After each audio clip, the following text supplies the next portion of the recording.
yên ở một con phố nhỏ phía sau ga hàng cỏ, phố Ngô Sĩ Liên. Hồi bé, cứ mùa hè về là tôi với lũ bạn cùng phố nhạc viện.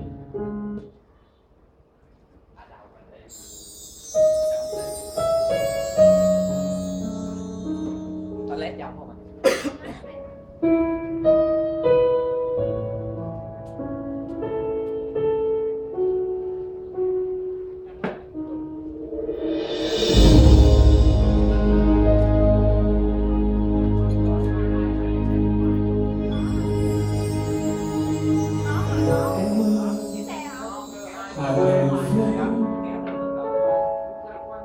Ta còn em mùi hoa lá, ta còn em mùi hoa sữa.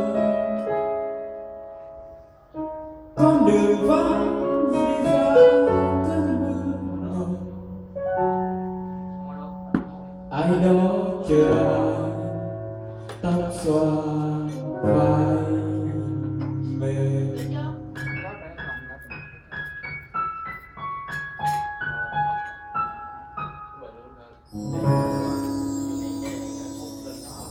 Ta còn em cây vàng mồ côi mùa đông,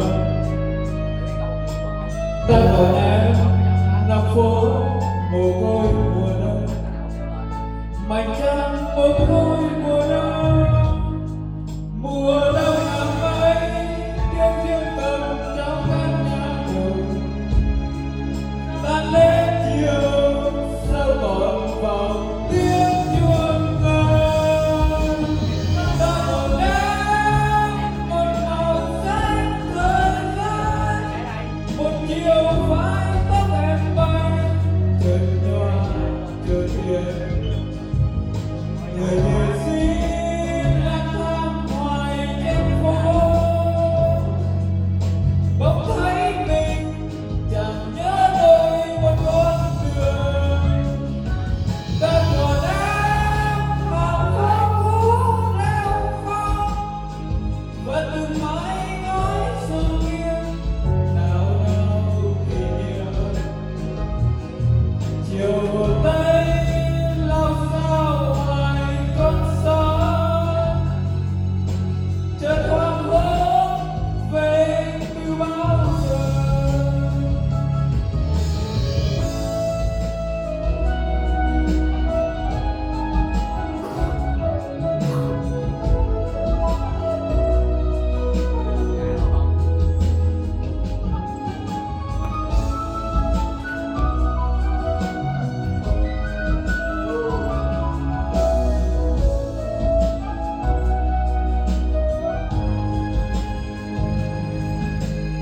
Ta còn em cây vàng mồ côi mùa đông,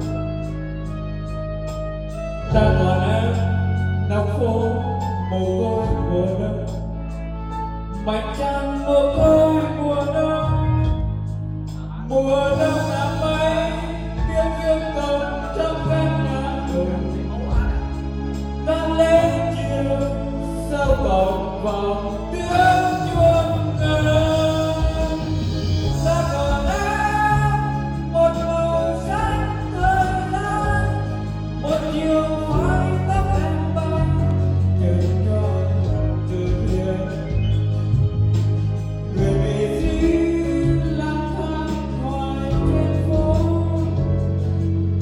bỗng thấy mình chẳng nhớ nổi một con đường.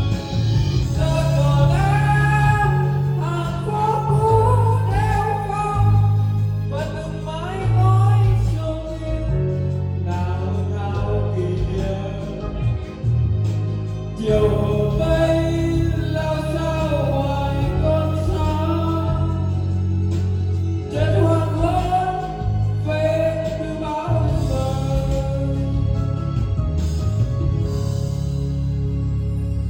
Em ơi Hà Nội phố,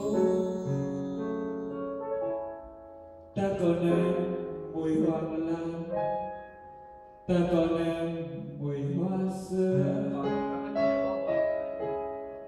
Con đường vắng phía sau cơn mưa đầu, ai đó chờ ai tóc xòa vai